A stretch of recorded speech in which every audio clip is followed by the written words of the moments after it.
Tapi kalau untuk nasab yang jauh, ini tidak logis. Dalam kebenaran ilmiah itu, Mas Yusuf, itu ada yang disebut dengan logis dan verifikatif.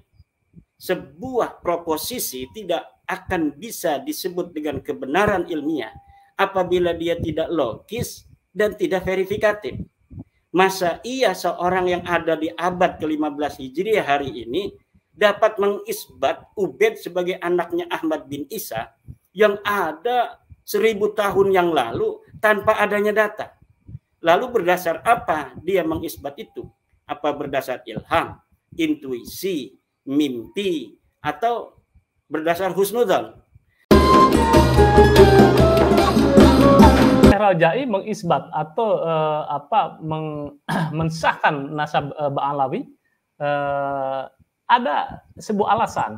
Sebagai peneliti dan pentahqiq turos ilmu nasab yang telah meneliti dan menulis di bidang ini selama puluhan tahun, saya ingin menegaskan bahwa Bani Ba'alawi adalah sadah keturunan Ahmad bin Isa al-Muhajir melalui anaknya yang bernama Abdullah, yang dikenal juga dengan Ubaidillah. Keabsahan nasab Bani Ba'alawi adalah sadah keturunan Ahmad bin Isa al-Muhajir melalui anaknya yang bernama Ubaidillah. Ini sudah sudah masyhur selama berabad-abad. Masalah tidak tertulisnya salah satu anak Ahmad bin Isa yang bernama Abdullah tidak menafikan keberadaannya, dan hal seperti ini adalah suatu hal yang lazim ditemukan atau ditemui di beberapa kitab nasab yang tertulis di masa-masa awal penyusunan kitab-kitab nasab.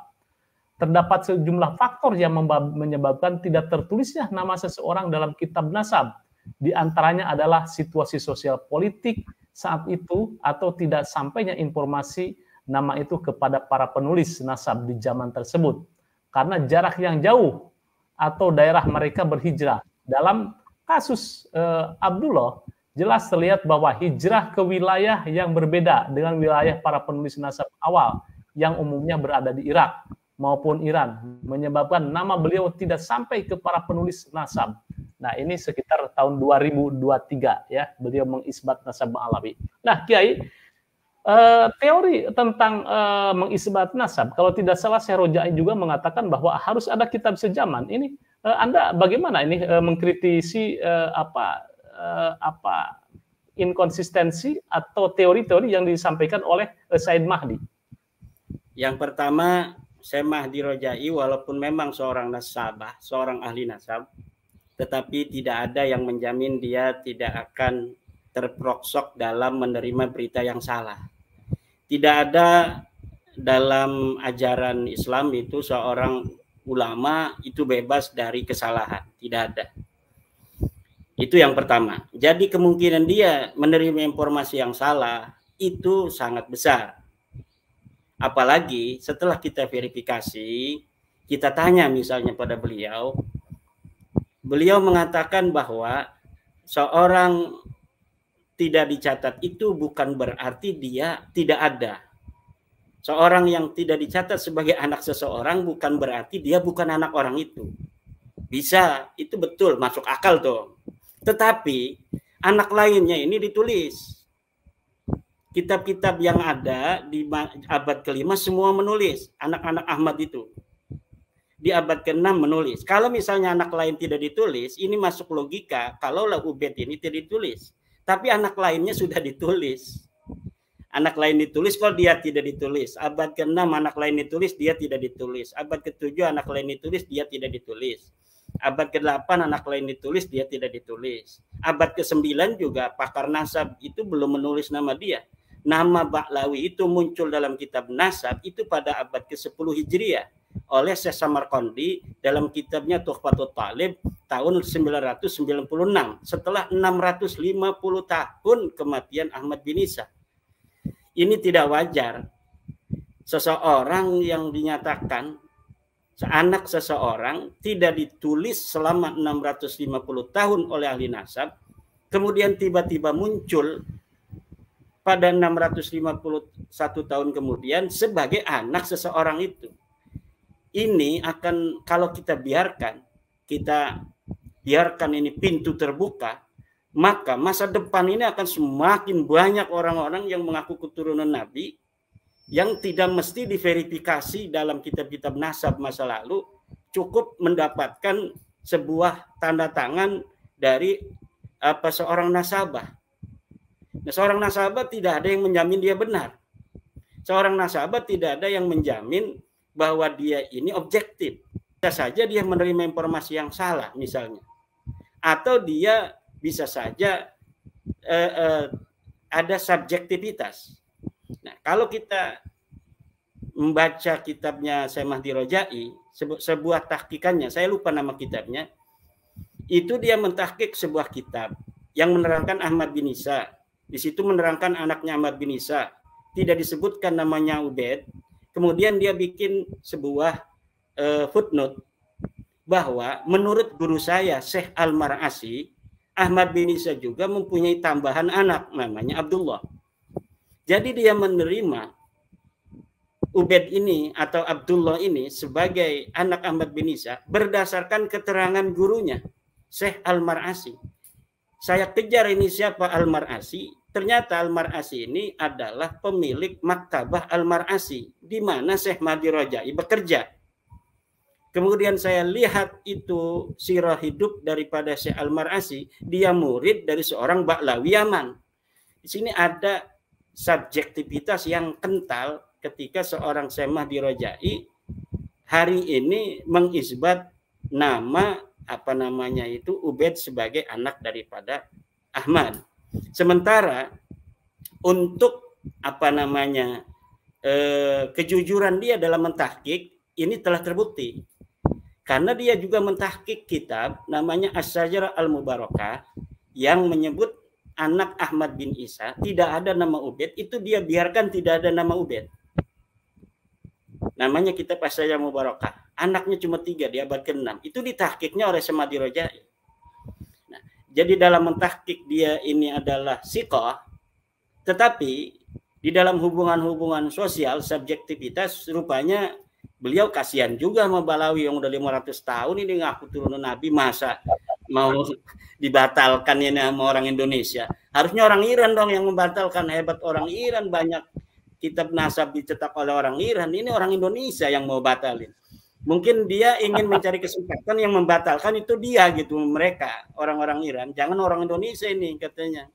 Karena kita malu dalam epistemologi di mana mereka itu ingin bersaing dengan dunia Arab, tapi tiba-tiba ini yang membatalkan ramenya di Indonesia. Saya kira juga begitu, kira-kira ya ini. Ilmu nasab itu bagian daripada ilmu sejarah. Jadi bagaimana kita meneliti nasab itu sama dengan bagaimana kita meneliti sejarah. Pertama harus heuristik, mengumpulkan dokumen-dokumen, sumber-sumber yang ada sesuai dengan zamannya. Kemudian kita kritisisasi sumber. Kita pilih sumber ini mana yang berkaitan dengan nasab Alawi langsung atau tidak. Kemudian setelah itu kita interpretasi sumber. Sumber-sumber yang ada ini kita interpretasi. Kemudian setelah itu kita mengadakan apa yang disebut dengan historiografi. Jadi kita kemudian tuliskan interpretasi kita berdasarkan data-data dan fakta-fakta ilmiah. Dan ini kalau kita baca dalam kitab-kitab nasab, semua ahli nasab itu menggunakan metodologi ini. Jadi ada orang yang salah baca kitab atau salah memahami. Bacanya benar kadang-kadang tapi memahaminya salah. Jadi khattun nasabah. Jadi isbatun nasab dengan khattun nasabah dipahami hanya apabila ada seorang ahli nasab hari ini menyambungkan nasab seseorang yang ada di zaman ini sampai ke Rasulullah, maka nasab itu sudah sahih. Ini kekeliruan di dalam memahami salah satu metodologi dalam isbatun nasab yang didapat di dalam kitab-kitab nasab, yaitu khattun nasabah. Khattun nasabah itu catatan ahli nasab. Catatan ahli nasab itu sesuai dengan objek siapa yang akan diisbat. Kalau yang diisbat adalah orang yang berada di hari ini, maka yang mengisbat adalah nasabah yang ada di hari ini. Bisa dengan cara khatun nasabah, bisa dengan 2 saksi, bisa dengan adanya pengakuan dari seorang ayah kepada anaknya. Tetapi untuk orang-orang yang ada di masa lalu, misalnya Ahmad bin Isa ini mempunyai anak namanya Ubed. Ahmad bin Isa wafat 345 Hijriah. Kemudian dikatakan dia punya namanya Ubed. Sementara kitab-kitab nasab yang ada itu tidak mengkonfirmasi Ahmad bin Isa mempunyai anak namanya Ubed. Kemudian ada hari ini misalnya Syekh Mahdi Roja'i mengatakan bahwa sah Bahlawi ini sebagai turunan Nabi. Kemudian dia dianggap sebagai seorang nasabah yang bagi pendukung Bahlawi kemudian dianggap bahwa cukuplah seorang Mahdi Roja'i untuk menetapkan nasab Bahlawi ini sahih. Lalu saya tanya misalnya kalau ada Syekh Mahdi Roja'i, lalu saya dapat informasi bahwa Ubed ini anak Ahmad dari mana? Dia masih hidup ada di Iran dan saya sudah kirim surat kepada Syekh Mahdi Roja'i, tidak dibalas. Ada seorang mahasiswa dari Iran yang akan memfasilitasi kami untuk berdiskusi. Kami sudah siap, kemudian dibatalkan. Nah, ini menunjukkan bahwa memang seorang nasabah Syekh Mahdi Roja'i ini tidak ingin menggugurkan menghancurkan kredibilitas dia sebagai seorang nasabah hanya untuk mengisbat Ba'lawi. Karena kalau misalnya hanya tulisan itu saja kemudian tidak ada yang mengkonfrontir, tidak ada yang membantah, itu tidak akan berakibat fatal untuk kredensi dia sebagai seorang nasabah. Tetapi ketika sudah berhujah, beradu debat dengan orang yang membantah, dia terpaksa harus memberikan hujah. Maka oleh karena itu dia tidak bersedia, atau dalam tanda kutip, karena memang setelah itu saya tidak mendengar berita lagi dari orang-orang yang ada di Iran itu, yang pembela Ba'lawi yang ingin mempertemukan saya dengan Syekh Mahdi Ar-Roja'i. Jadi teori ilmu nasab apabila dipahami benar, maka semuanya itu mengacu kepada bagaimana sebuah sumber menjadi rujukan utama di dalam mengisbat nasab bagi nasab-nasab yang jauh. Kecuali orang yang ada di masa ini, untuk mengisbat nasabnya itu dengan cara 2 orang saksi atau dengan cara pengakuan dari seorang ayah bahwa betul dia itu anak saya. Itu nasab telah terisbat. Tetapi kalau untuk nasab yang jauh ini tidak logis. Dalam kebenaran ilmiah itu, Mas Yusuf, itu ada yang disebut dengan logis dan verifikatif. Sebuah proposisi tidak akan bisa disebut dengan kebenaran ilmiah apabila dia tidak logis dan tidak verifikatif. Masa iya seorang yang ada di abad ke-15 Hijriah hari ini dapat mengisbat Ubed sebagai anaknya Ahmad bin Isa yang ada 1000 tahun yang lalu tanpa adanya data. Lalu berdasar apa dia mengisbat itu? Apa berdasar ilham, intuisi, mimpi, atau berdasar husnudzon? Nah, tidak bisa. Di dalam ilmiah itu husnudzon itu dalam Islam juga ada yang tidak boleh. Coba kita lihat kitab Raudatul Uqala karangan Abu Hatim Ibnu Hibban, bahwa su'udzon itu ada yang wajib, yaitu ketika musuh yang tiba-tiba musuh itu berbuat baik kepada kita, maka kita wajib su'udzon pada dia karena biasanya dia ini berbuat jahat.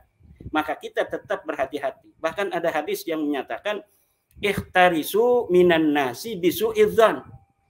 Jaga dirimu dari kejelekan manusia dengan su'udzon. Lah, ini walaupun hadis ini yang diriwayatkan oleh At-Tabarani secara riwayat tidak sahih, tapi secara makna ini sahih.